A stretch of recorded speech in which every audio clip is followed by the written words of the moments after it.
Hi, I'm Tracy at Yoga Sanctuary in Minneapolis, and I wanted to do a practice today that's going to deal a little bit with external hip rotation, centering around Warrior Two. So if you have a strap and a block, we'll just take a short practice, and I'll just say that this isn't going to be a practice that will warm you up extensively. So if you're feeling really stiff or you just got out of bed, maybe go for a walk and then come back and we'll dive into the hips a little bit. So you can set your strap and your block aside, and we'll come to lie on your back and just make sure that your strap is handy for you so that you can reach it once you lie down on your back.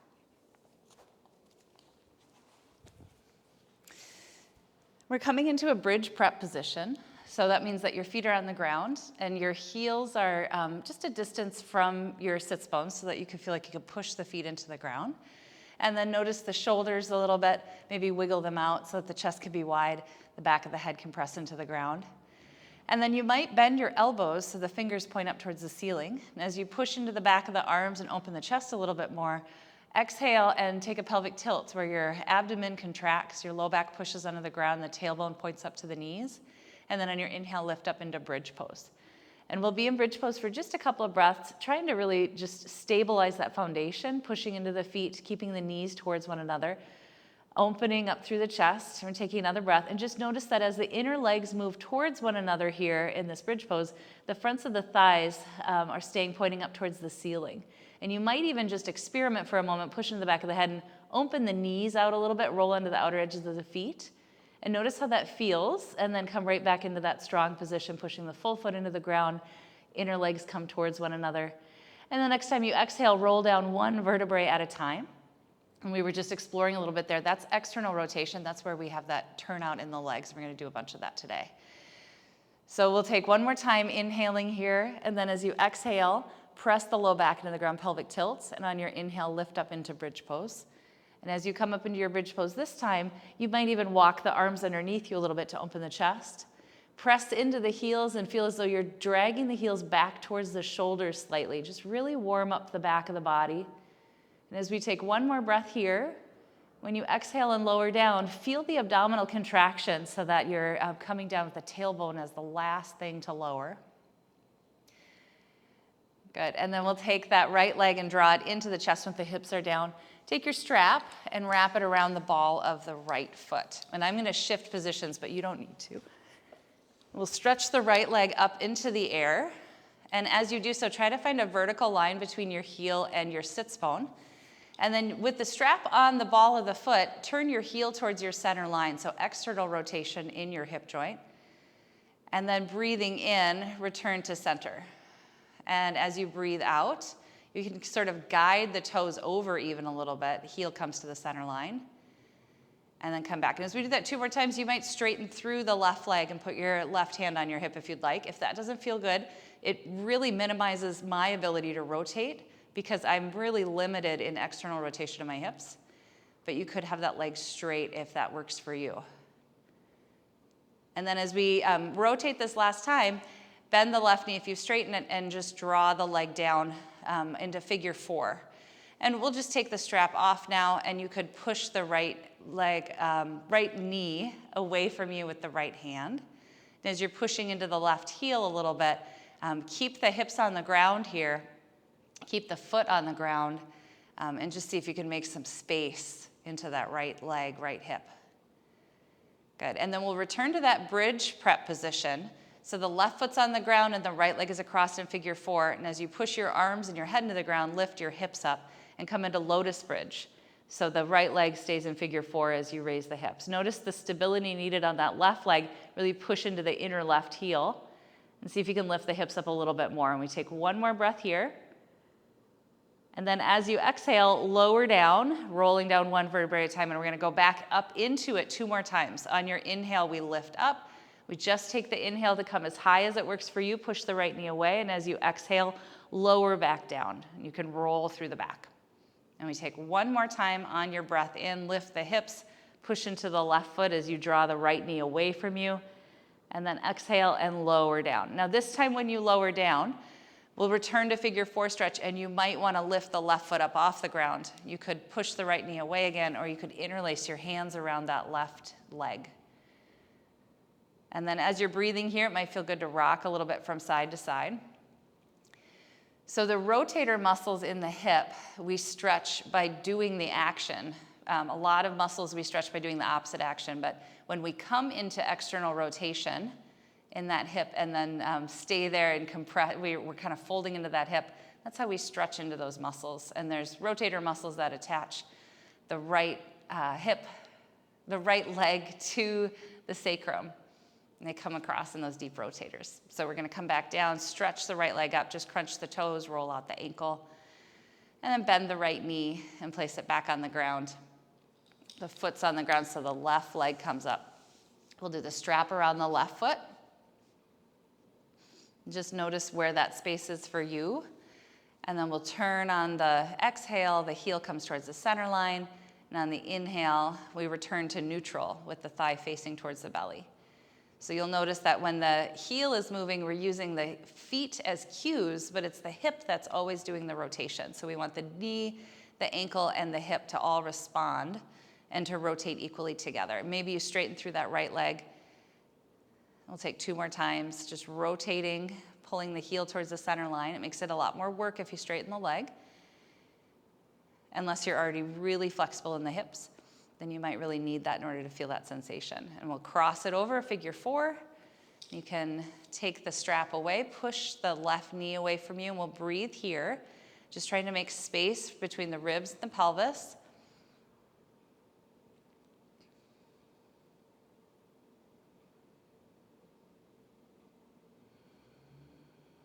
And then planting the arms down onto the ground. Prepare yourself for lotus bridge, so really feeling that right foot on the ground. On your inhale, lift your hips any amount. Push the left knee away. Stay here, 2 more breaths. As you breathe in, you might even think about lifting the hips a little more, noticing the back of the head pushing into the ground. And the next time you exhale, lower down 1 vertebrae at a time. See if you can round through the back. And on your inhale, push into the right foot and lift up into lotus bridge. And we move right out of it, exhale, lowering down. And then 1 more time, inhaling, lifting up. And then as you're exhaling, lowering the hips down and returning to your figure 4 stretch. And this time you could lift the right foot off the ground and draw the whole contraption of the legs in towards you, if that works for you. Maybe a little bit of rocking here feels good. We're taking 1 more breath. And then lift the left leg up towards the ceiling, flex and point the toes a little bit, roll out the ankle. We're going to keep that left leg up towards the ceiling and then grab your strap. So we're going to take the strap around the ball of the foot again, and this time we'll do something a little bit different. So the way that the hip joint works, we can rotate the leg or we can rotate the hips. So as we draw the leg out to the side, and you could always bend the left knee a little bit if you need to, put your right hand on your right hip and see if you can keep the right hip on the ground there. And we'll draw the leg out to the side, kind of right in level with the hip. And you can go just as far as it works for you and see what the point where your right hip starts to lift up or your right knee starts to move in. Stop at that point. You could anchor your elbow down or put a block under your leg too if you'd like. And just notice how your pelvis, the combination of the 2 hips there, want to follow the leg. So we have to work against that so that the rotation can happen for the leg, but that the hips and the rest of the body don't move. Because our bones are all in a chain. So, the hip bone's connected to the backbone, and we keep going around that way. So as we're just stretching into the leg and breathing here, we're just trying to really notice how that connection comes across. And this is important in our warrior 2. And as we end here, if you would just bend the left knee and imagine that your left foot is on the ground. This is your warrior 2 leg. So if you have a lot of flexibility in your hips, your left knee might be really close to the ground and you can still keep your right hip down. But for me, my left knee needs to be off the ground quite a distance because as soon as I start to try to do that, my right hip will lift up. So I just want you to notice that connection. And then we'll come back into the center, take the strap and now put it over the right leg, and we'll stretch open the right inner leg.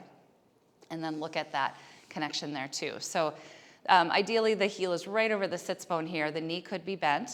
Left hand on the left hip, and we're looking at how that left side's going to react as we draw the right leg out to the side. So putting the elbow down on the ground or a block if you need that help. And we're trying to keep that left hip on the ground as the right leg comes out to the side. And it might be different from side to side, so you can notice that. So as this opens on that right inner leg, and we're drawing the left hip down, we're noticing how we can land in this position, and how if I let my hip lift up, I can let my leg go lower, but that's not going to serve any point here. There's no priority in getting in the leg closer to the ground. And then just noticing this warrior two position. So as you bend the right knee, imagine your right foot was on the ground and you were standing. And this is my warrior two leg. So if I open my knee all the way to the ground, my hip and my leg will respond. And that's not what I want necessarily. I want to line up where my body can come into that shape without harming the joints around it. And then we'll come back into the center, hug your knees into your chest this time, give a little rock back and forth. And then mindfully come all the way up onto your feet. So you might roll to your side and then pass through your tabletop position and tuck the toes under and help yourself all the way up into a standing position. And as we come to stand, we'll step the feet wide immediately and turn the toes out. And we're going to come into some variations on goddess. So there's different ways to do this position. I'd like, because we're thinking about the external rotators, I'd like for you to try to keep your weight over the heels a little bit. So you're lining up over your ankles rather than coming forward onto your toes. So see if you can find that space there. And then just placing the hands on the legs, let the knees open up over the toes. And what often happens is that our knees and toes aren't quite lined up. So take a second to look down and make sure that where the knee is moving is the same direction as that second toe is pointing. And then if your hips have shifted back, that's a fine thing to do too, but just because we're exploring this external rotation, I want you to try this goddess where the hips, the chest stays up. So the chest stays stacked over the hips. And yes, this is a little bit like ballet. So we're trying to find external rotation here. We're keeping the chest up so that we can feel what that external rotation is, keeping the weight shifted back on the heels. And again, you could turn the toes forward, let the knees come forward, notice how that feels. You could turn the toes out a little bit, that'll make the knees come out a little bit, and make sure that it still matches up with what the hip is able to do, so the knees can open out. Great, so here we are in goddess, and we're thinking hard, and we're gonna inhale and reach the arms up and come into star. And as you exhale, we'll bend the knees again, and just feel like you're folding like an accordion. The knees just kind of move out to the side. We inhale, and we reach up, and we're bringing our awareness into that hip joint, so that as you bend down and the knees open over the toes, we're trying to see if we can soften and release into the hip. We're inhaling and up to star, and then exhaling and coming down towards goddess. Yeah. And as we move a few more times that way, see if you can soften some of the muscular effort so that you're really thinking about how the bones are moving here. And the chest stays lifted. Sometimes this will be a much smaller position. So when you come way down low, make sure that the knees are still just coming over those toes, that the low back isn't taking the brunt of this either. We're not letting the low back turn into a big back bend either. Great, and the next time that you exhale and you find your way into goddess, bring your hands to your thighs. And now we will tilt forward here. So let the shoulders come forward. Good, inhale, stretch through the back, and then as you exhale, take the right shoulder over towards the left knee. And then inhale back into the center. And exhale, take the left shoulder over to the right knee. And we'll just take 2 more times, goddess twist. Inhaling to open, and then exhaling to twist. You can feel the inner leg stretching here perhaps.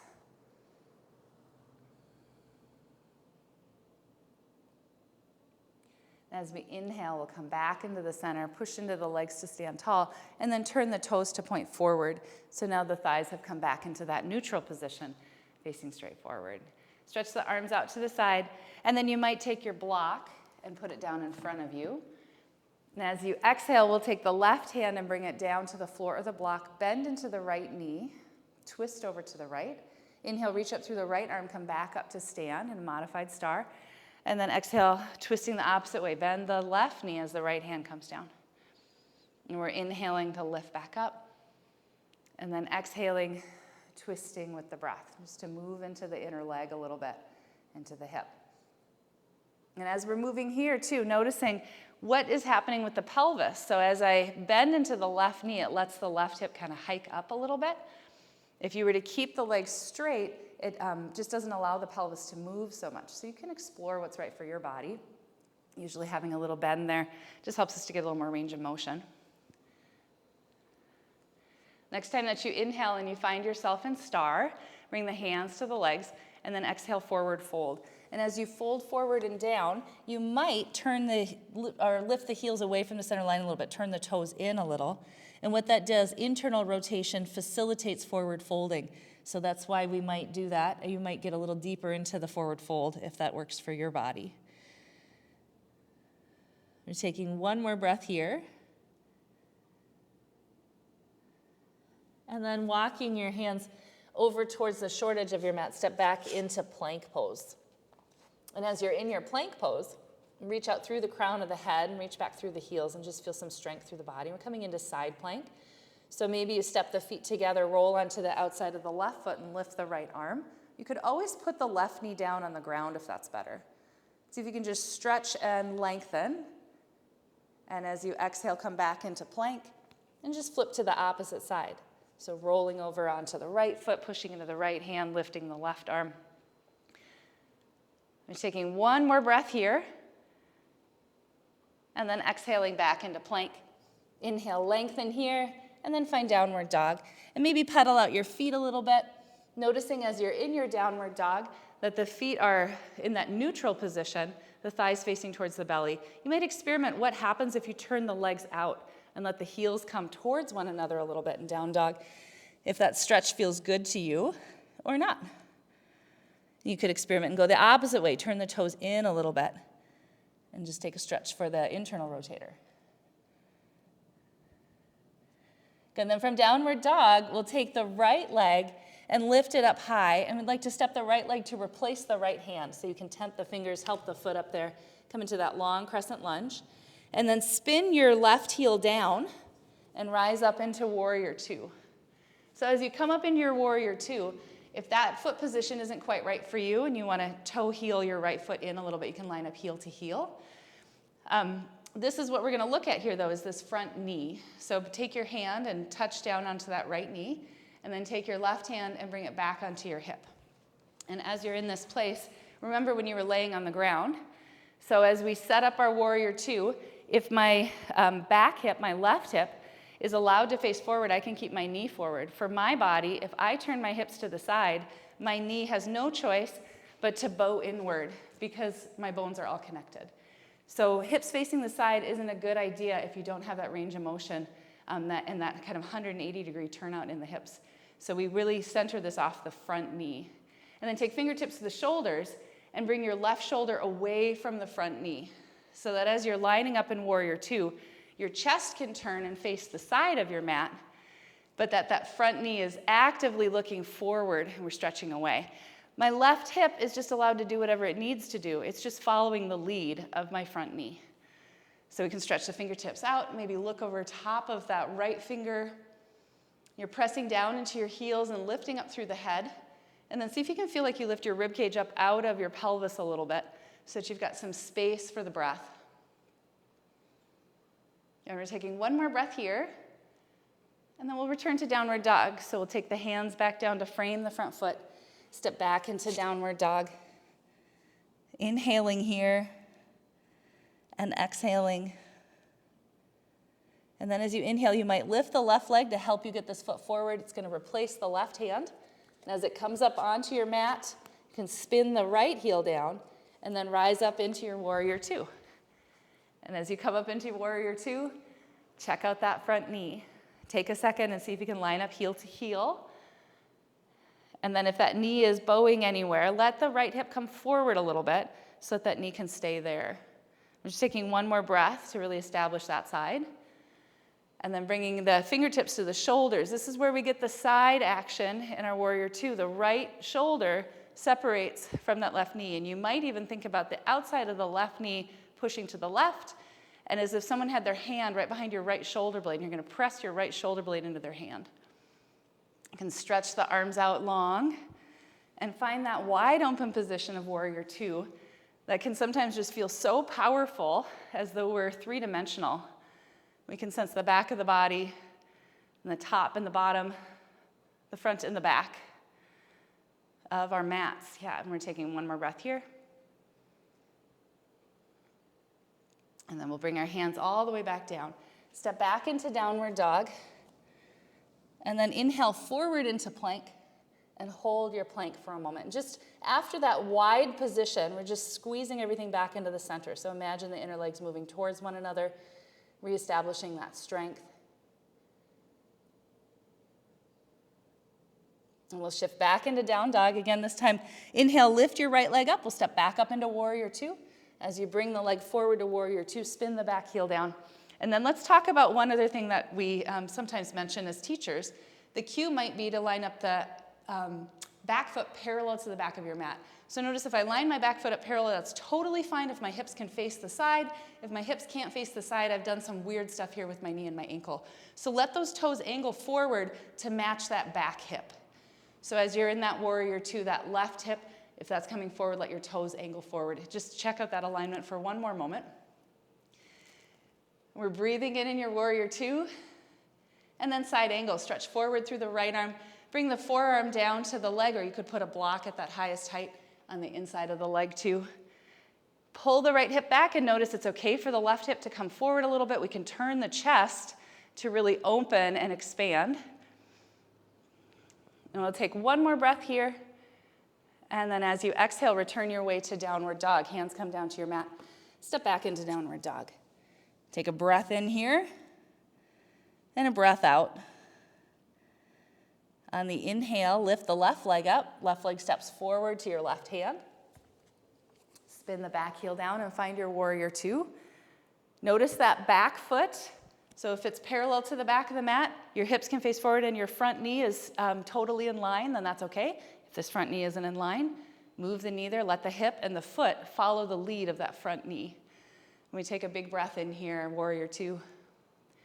Establishing the weight down into the heels. And then stretching forward, side angle. And as you come down onto your forearm or your block, you can take your right fingers onto your shoulder. Turn the right shoulder and stack it on top of the left. And then notice how the shoulder can move, and it's okay that the hip doesn't. So the right hip might be rolling forward a little bit more. You'll just get even more stretch through that twist. We take one more breath, side angle.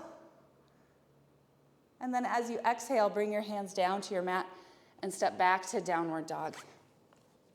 Good. Lower the knees onto the ground on your inhale, and then exhale, find a resting pose. And that might just be forearms and forehead on the ground with the hips high. You might like child's pose, and you could come down there. And then just pause to take a breath here.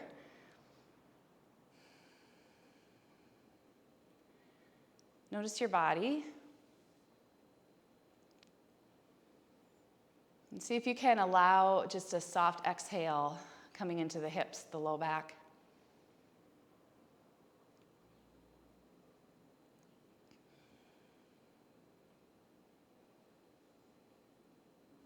One more breath here.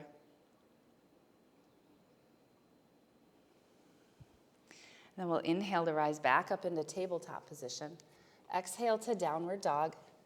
This time when you are in your downward dog, lift the left leg up high, open the hip up so that you can bend your knee. And notice on this position too, what we're doing is we're using that knee to kind of create some leverage and openness in the hip, but that your right leg might be affected. So the foot on the ground, notice if your right knee has pulled over to the side, if the right inner thigh is feeling like it can't support you. So even as you stretch that left leg, keep pushing into the right leg and make sure that the alignment stays safe there. As you exhale, step the left foot forward to the left hand, warrior two again. And as you rise up into your warrior two, check out your alignment for yourself. Adjust your feet, adjust your hips, adjust your shoulders. Just practice that space where we're prioritizing the alignment of the front knee and not asking too much of those external hip joints if they just don't have the capacity for that range of motion. Pressing down into your feet. And then we're going to take a little bit of play here, hands at heart center. As you bend into the back leg, really notice the stabilization of the left leg, that front leg, and we'll step forward to the front of the mat. On your inhale, lift the right heel, and maybe it's just with the ball of the foot on the ground, or maybe single leg Tadasana. On your exhale, bend into the left knee a little bit and start to slide back to warrior two. On your inhale, find your warrior two with hands at heart center. On your exhale, do it one more time. Bend into the back leg, and step forward. We're really noticing the strength on that standing leg. On your inhale, lift the right heel, maybe single leg Tadasana. On your exhale, last time, come back to warrior two. And as you open away from your front leg, notice how you have to work that knee forward so that you can keep it stabilized. Next time you exhale, pinwheel the hands down. Step back to downward dog. Inhale, come forward to plank. Exhale, lower down to your belly. Inhale, take a little back bend, stretch through the front of the body, and then exhale, push up and back into downward dog. Good. So now the right leg is going to lift up this time, and as you lift the right leg up, turn the leg out, and you'll notice you turn out automatically on that left leg. You might notice, too, that the shoulders and the chest start to turn to the side. See if you can keep your armpits facing towards the mat. It's just a lot safer for the shoulder joint. And as you're bending into that right leg and lifting the right knee away from the left, just notice how that works for your body. If that left knee can stay facing forward, next time you exhale, swing the right leg up to the right hand, and then find your warrior two on this second side. Virabhadrasana B, so we're going to move in and out of it. Bring the hands to the heart. Notice that center strength. Bend into the left leg. You might have to take a couple of steps, but see if you can rise back up to the front of the mat. Inhale, lift the left heel any amount. As you exhale, take a bend in that right leg. Keep it stabilized as you draw the pelvis and the back leg away from it. Exhale, step back forward again. Inhale, lift the left heel. And then exhale, we're trying to stabilize that right leg as you turn the pelvis and leg back into warrior two. Inhale, and then exhale, pinwheel your hands down. Step back to downward dog. Inhale, come forward into plank. Exhale, lower down to your belly. Inhale, taking a low cobra for a back bend. Exhale, push up and back into child's pose. And in your child's pose, I'd like you to try out keeping the knees facing forward. And as you shift back into child's pose, the belly will lay right onto the table of the legs. And just notice that this is neutral with the hip joint. And then I'd like you to turn the legs out so you can feel the difference. Big toes together to touch. Spread the knees out wide. And then the belly can come between the legs. And you'll feel a stretch into the inner leg and the hips, perhaps. You might even be able to turn your head so that you can lower the chest down a little bit more. And just allow for a passive stretch to happen to some of that space that we've been working a lot in this practice with the inner legs and the hips. And know that if this position is for some reason not comfortable for you, the idea right now is that we're going to rest. So find a way that your body can be comfortable as we take just a few more resting breaths together. Maybe you'll turn the head to the opposite side.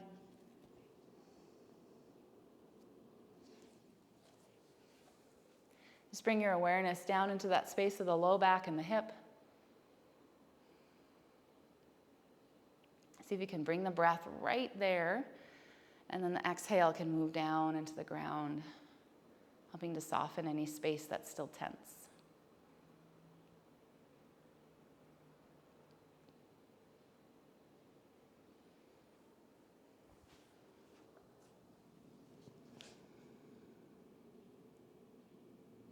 All right, as you're inhaling, slowly bring yourself forward so you can lay down on your belly. Step the feet back. Hands under your forehead for crocodile. And I'd like you to experiment for a second. Internal rotation of the legs, toes point towards one another. Notice how that feels on your body. And then often traditional crocodile is external rotation of the legs. So spread the legs as wide as your mat and turn the heels so that they'll drop towards the floor, towards the center line. And notice how that feels on your body. So as you come into this final resting pose of crocodile, find the rotation of the hip joint that is serving your low back and your body the best. And see if you can soften even more completely each time you take that complete exhale. The lungs empty out.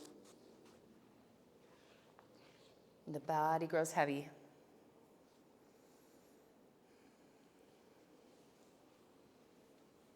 And you might count this next exhale as 8.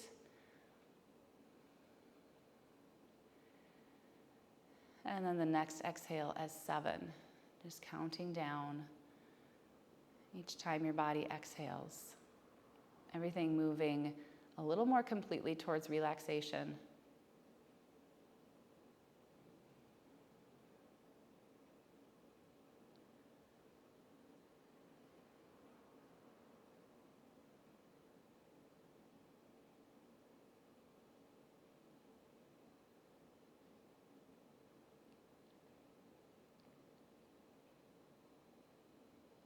And then you could feel free to stay here as long as you'd like, or you could flip over onto your back and continue your Shavasana that way. But thanks for looking into the hip joint with me today in this practice, and I hope you're well.